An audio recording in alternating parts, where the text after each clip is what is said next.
শিক্ষা সংক্রান্ত গুরুত্বপূর্ণ আপডেট পেতে অবশ্যই চ্যানেলটিকে সাবস্ক্রাইব করুন, পাশে থাকা বেল আইকনটিতে অবশ্যই ক্লিক করুন।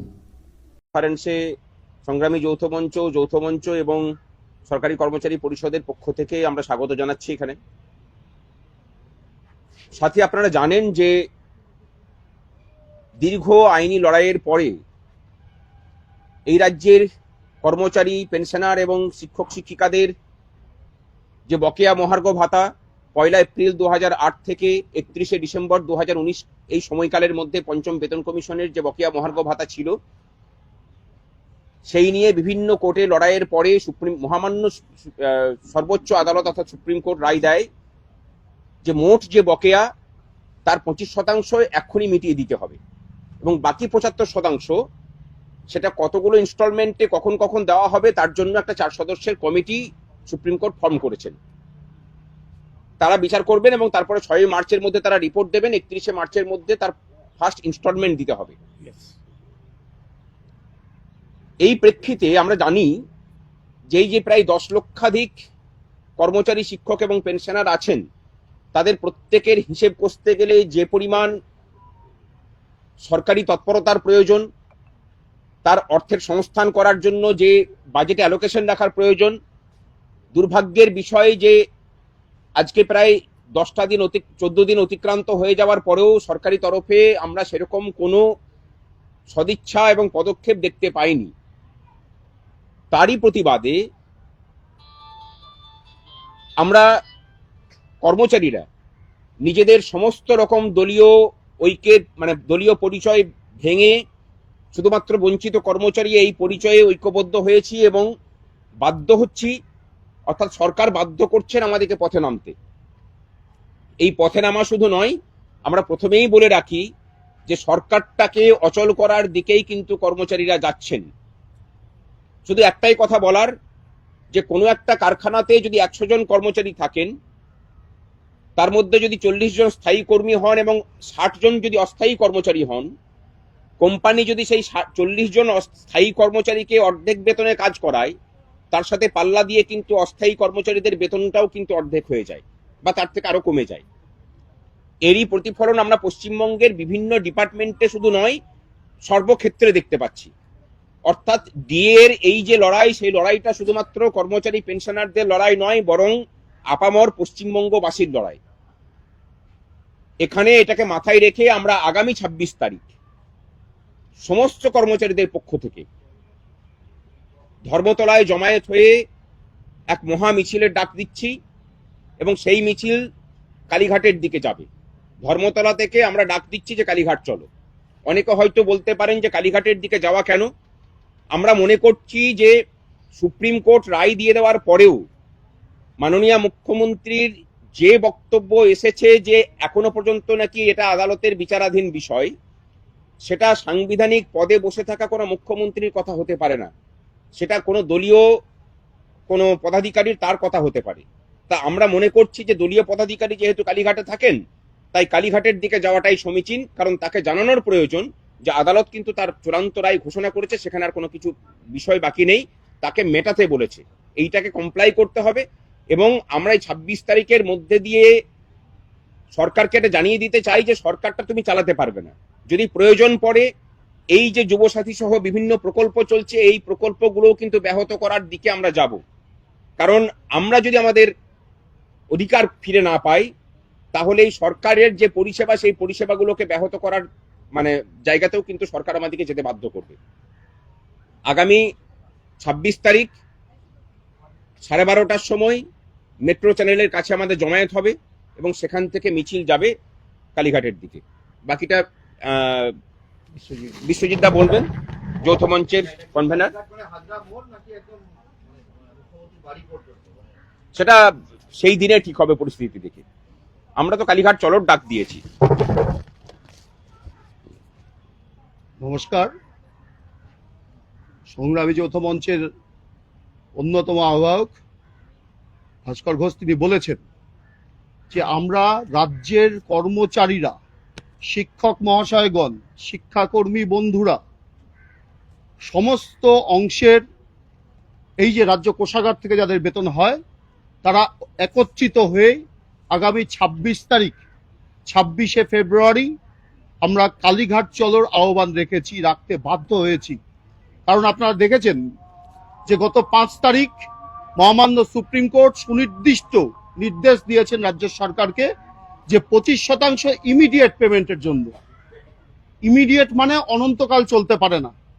আবার ২৫ তারিখেই রাজ্য বাজেট পেশ হয়েছে, সেই বাজেটে সেই কোর্টের নির্দেশ সেটার বিষয়ে একটি কথা উল্লেখ করা হয়নি।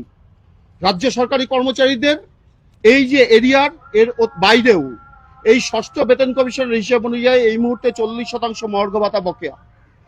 বাজেটের মধ্যে দিয়ে ৪% কথা বলেছেন, তাও আবার ১ এপ্রিল ২০২৬ থেকে কার্যকরী হবে। আজকেই দেখেছেন কেরালা সরকার আদেশনামা জারি করেছেন যে কেরালার যে সরকারি কর্মচারী সেখানে ৫ বছর অন্তর পে কমিশন হয়, পে কমিটি সেখানে কার্যকরী হয়। সেখানে যে বকেয়া মহার্ঘ ভাতা ছিল আজকেই আদেশনামা জারি করে সবটা বকেয়া যাটুকু ছিল আপ টু ডেট তারা পেন্ডিং সেটাকে ক্লিয়ার করেছেন। আমাদের বক্তব্য রাজ্য সরকারের এটা দায়, এবং পঞ্চম বেতন কমিশন যে কথাটা বলেছিল, যেটা সুপারিশ আকারে করেছিল যে এআইসিপিআই অনুযায়ী, all India consumer price index অনুযায়ী মহার্ঘ ভাতাটা লিগালি এনফোর্সেবল রাইট, তার উপর দাঁড়িয়ে থেকে এই রাজ্যের মাননীয় মুখ্যমন্ত্রী বিভিন্নভাবে কটূক্তি করেছিলেন কর্মচারীদের নিয়ে। আজকে সেটা নতুন করে প্রমাণিত হচ্ছে, কর্মচারীরা যে দাবি নিয়ে লড়াই আন্দোলন করে চলেছেন সেটা হকের দাবি। সেই হকের দাবিতে আমরা ঐক্যবদ্ধভাবেই, আবারও বলছি, আমরা সব সংগঠনের কাছে আহ্বান রাখছি যারা এই যে সরকারের কাছ থেকে এই অধিকারটাকে ছিনিয়ে নিতে চান, যে অধিকার আমরা অর্জন করেছিলাম, সেই অধিকারের উপর আক্রমণ, সেই অধিকারটাকে ছিনিয়ে নিতে গেলে সমস্ত অংশেরই ঐক্যবদ্ধভাবে রাস্তায় নামা প্রয়োজন। সেই নিরিখেই আগামী ২৬ তারিখ রাজ্যবাসী দেখবেন, দেশবাসী দেখবেন যে রাজ্য প্রশাসনের অভ্যন্তরে থাকা সমস্ত কর্মচারীরা ঐক্যবদ্ধভাবে কলকাতার রাজপথে তারা এই দাবিতে সোচ্চারিত হচ্ছেন, এবং একইভাবে রাজ্য প্রশাসনের অভ্যন্তরে বিপুল পরিমাণ অস্থায়ী কর্মচারী। সুপ্রিম কোর্টের এখানেও দাঁড়িয়েও তার নির্দেশ দেওয়া আছে যে স্থায়ী পদে অস্থায়ী কর্মচারী নিয়োগ করা যাবে না, আর রাজ্য সরকার ঠিক তার উল্টোটাই করছেন এখানে। ফলে সেই অংশের কর্মচারীদের দাবি নিয়েও আমরা এই ২৬ তারিখে মিছিলে যুক্ত হচ্ছি।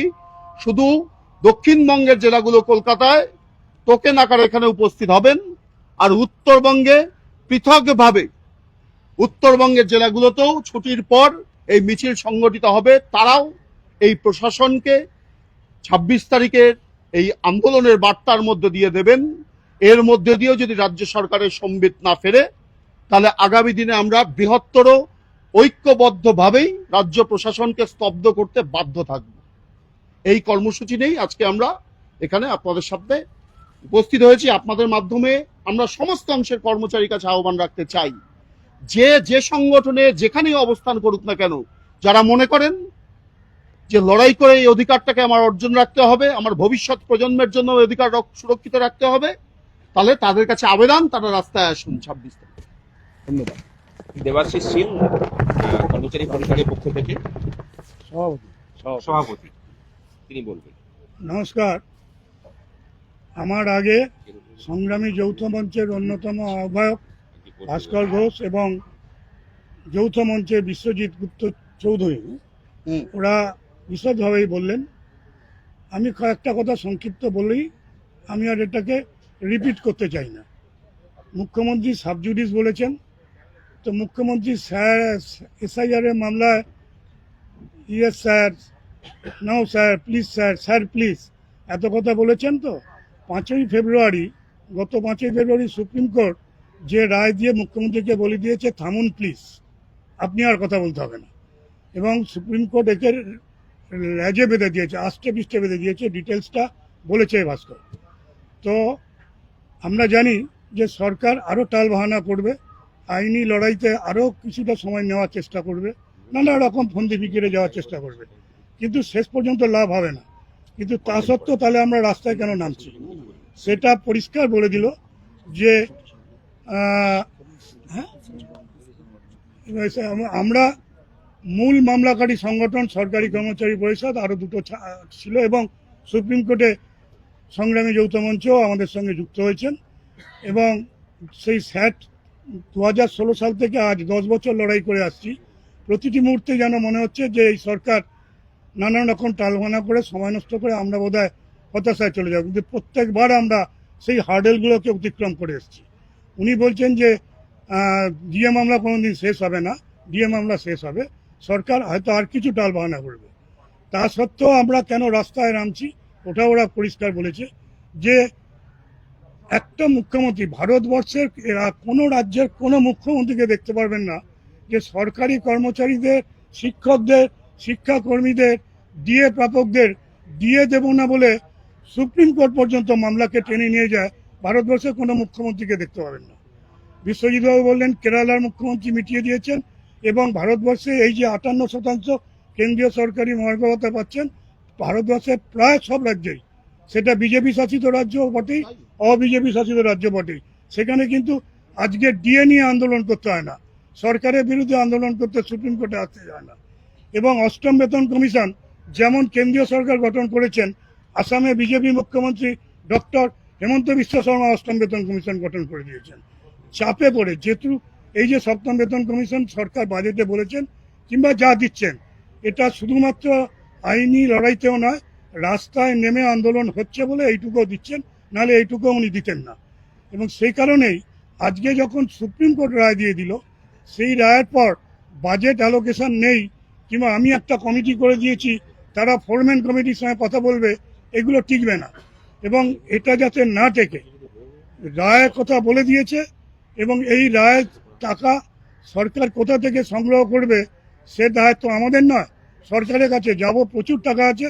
আর সরকার যদি আমাদের টাকা না দেয়, আমরা যে আন্দোলনের রাস্তায় যে কথা সংগ্রামী যৌথ মঞ্চের আহ্বায়ক ভাস্কর বললেন, আমাদের তখন বাধ্য হতে হবে যে, যেমন চাক্কা জ্যাম বলে একটা কথা আছে, আমাদের তখন একটা পরিষ্কার করতে হবে, সরকারের বিরুদ্ধে আমরা সর্বশক্তি দিয়ে নেমে পড়ব।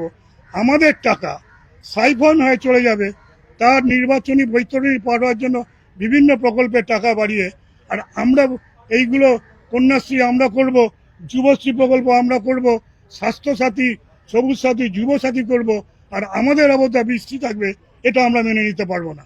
তাতে যদি আমাদের চরম সংঘাতে যেতে হয়, তার জন্য আমরা প্রস্তুত। আমরা একটা কথাই বুঝি, রাষ্ট্রহিত মে করেঙ্গে কাম, কামকে লেঙ্গে পুরে দাম। সুপ্রিম কোর্ট বলে দিয়েছে, এবার রাস্তায় নেমে বাধ্য করবো এই মুখ্যমন্ত্রীকে আমাদের বকেয়া দিয়ে দিতে। এবং 26 তারিখেরটা আমি আর ডিটেলস বলবো না, ওরা বলেছেন 26 তারিখে সর্বশক্তি দিয়ে পরিষদ থাকবে, এবং আগামী দিনে যে ধরনের ঝুঁকিপূর্ণ আন্দোলন করতে চায় আমরা নিশ্চয়ই তাদের সঙ্গে চিন্তা ভাবনা করে এগোবো। এইটুকুই আমার বক্তব্য রাখলাম।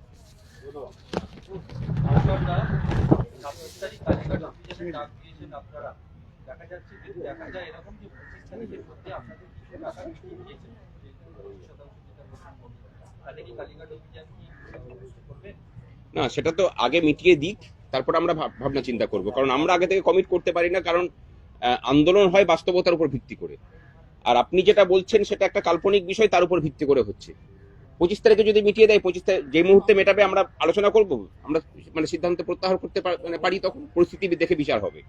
কিন্তু যে জায়গাতে যাচ্ছে তাতে মনে হয় না যে মানে সেরকম কোনো পদক্ষেপ তারা নেবেন বলে।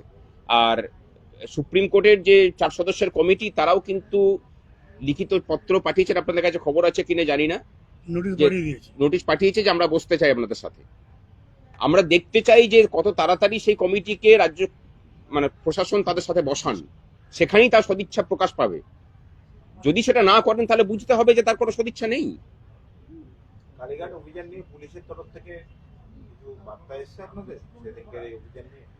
দেখুন, পুলিশের তরফ থেকে কি বার্তা আসবে জানি না, কিন্তু এটুকু জানি যে পুলিশ মহলের নিচের তলার কর্মী যারা আছেন, আইপিএস অফিসার বাদ দিয়ে, তাদেরও কিন্তু ডিএ বাবদ টাকাটা যথেষ্ট পরিমাণেই বকেয়া আছে। আমার মনে হয় সেদিন নীরবে তাদের শরীর না থাকলেও মন আমাদের সাথেই থাকবে। আপনারা কি এই মিছিলের জন্য আদালতের থেকে কোনো অনুমতি নিয়ে আসছেন আগে থেকে? না না, আদালতের অনুমতি কেন নিতে যাব?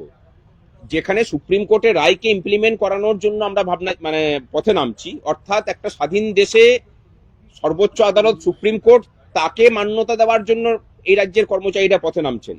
তাহলে তো অনুমতি চাইতে গেলে তো সুপ্রিম কোর্টের কাছে অনুমতি চাইতে যেতে হয় যে হে মহামান্য আদালত, তোমাকে মানছে না পশ্চিমবঙ্গ সরকার, তোমাকে মান্যতা দেওয়ার জন্য আমরা পথে নামছি, আমাকে অনুমতি দেওয়া হোক। আমরা অনুমতি কেন নিতে যাব? আগে সরকার যদি কোনো ব্যবস্থা নেয় তখন যেটা হবে সেটা দেখা যাবে। এর আগেও আপনাদের ওই এলাকায় মিছিল করতে গিয়ে পারমিশন নিতে হয়েছিল কোর্টে, তারপরে পুলিশি বাধার সম্মুখীন হতে হয়েছে একাধিকবার। সেটা তো হরিশ চ্যাটার্জি না হরিশ মুখার্জি স্ট্রিট দিয়ে আমরা যেটা মিছিল করেছিলাম সেটার জন্য ইয়ে হয়েছিল, কারণ তার আগে পর্যন্ত সেই রাস্তা দিয়ে কাউকে ঢুকতেও দেওয়া হতো না। আপনারা জানেন যে সাধারণ মানুষ সেখানে মানে স্বাধীনভাবে যাতায়াত করতে পারে না, সেখানে আমরা মিছিল করেছি। যদি প্রয়োজন পড়ে আবার মিছিল হতে পারে সেখানে, কিন্তু আপাতত এই যে মিছিলটার কথা বলা হলো তার জন্য কোনো রকম কোনো পুলিশি পারমিশনের দেখে আমরা যাচ্ছি না। আর যদি বাধা দিতে আসে তাহলে এর রূপ আরো ভয়ানক হবে, এটুকু বলে দিতে পারি। বাসুদা, এই কন্টেন্ট অফ কোর্ট নিয়ে আজকে সুপ্রিম কোর্টে যেটা হয়েছে সেটার আপডেট কিছু আছে কি? কন্টেম্পট অফ কোর্ট নিয়ে সংগ্রামী যৌথ মঞ্চের পক্ষ থেকে আমরা এই যে 25% ইমিডিয়েটলি মিটিয়ে দিতে বলেছিল, এইটা নিয়ে কেউ কোনো রকম ভ্রমের মধ্যে থাকবেন না। বাকি যে 75% সেটা নিয়ে আমরা কোনো কথা বলিনি। যে 25%টা ইমিডিয়েটলি মেটানোর কথা বলেছে সেইটার মেটানোর বিষয়ে এই যে অহেতুক কাল বিলম্ব সরকার করছে, আমাদের মনে হয়েছে যে সর্বোচ্চ আদালতের যে রায় ছিল, রায়ের যে স্পিরিট ছিল ইমিডিয়েটলি তুমি মিটিয়ে দাও, সেটাকে উল্লঙ্ঘন করা হয়েছে। তারই প্রতিবাদে আমরা কন্টেম্পট অফ কোর্টের দিকে গেছি এবং আশা করি শুনানি হবে আগামী দিনে। এবং আগামী দিনে শুনানি হলে পরে আমাদের এই মামলাতেও গোপাল সুব্রমণিয়ামজির সাথে আমাদের কথা হয়েছে, কন্টেম্পট অফ কোর্টের যে মামলা হবে সেখানে উনিই থাকবেন। অর্থাৎ কলকাতা শহরে যে কোনো মিটিং মিছিল করতে গেলে কলকাতা পুলিশের পারমিশন নেওয়াটা বাধ্যতামূলক। এক্ষেত্রে আপনারা বলছেন কালীঘাট অভিযান করবেন কিন্তু পুলিশের কোনো পারমিশন নেবেন না বা আদালতেও যাবেন না। পুলিশ যদি এখন আটকায়, আমরা কিন্তু বলিনি যে পুলিশের অনুমতি নেব না, আমরা আদালতের অনুমতির কথা বলেছি। পুলিশকে আমরা ইনফর্ম করব, অনুমতি আবার কি? স্বাধীন দেশে আমার রাইট টু প্রোটেস্ট হচ্ছে আমার মৌলিক অধিকারের মধ্যে পড়ে। স্বাধীন দেশের সংবিধান আমাকে রাইট টু প্রোটেস্টের অধিকার দিয়েছে, সেটা আমার মৌলিক অধিকার। আমার মৌলিক অধিকারের জন্য পুলিশের কাছে পারমিশন কি নিতে যাবো? আমি তাকে ইনফর্ম করব যে ওই দিন আমরা যাচ্ছি প্রতিবাদ করতে, তার আইন শৃঙ্খলার যদি কোনো রকম বিঘ্ন ঘটে আমাদের নিরাপত্তা সব সুনিশ্চিত করার দায়িত্ব তোমার। এটুকু।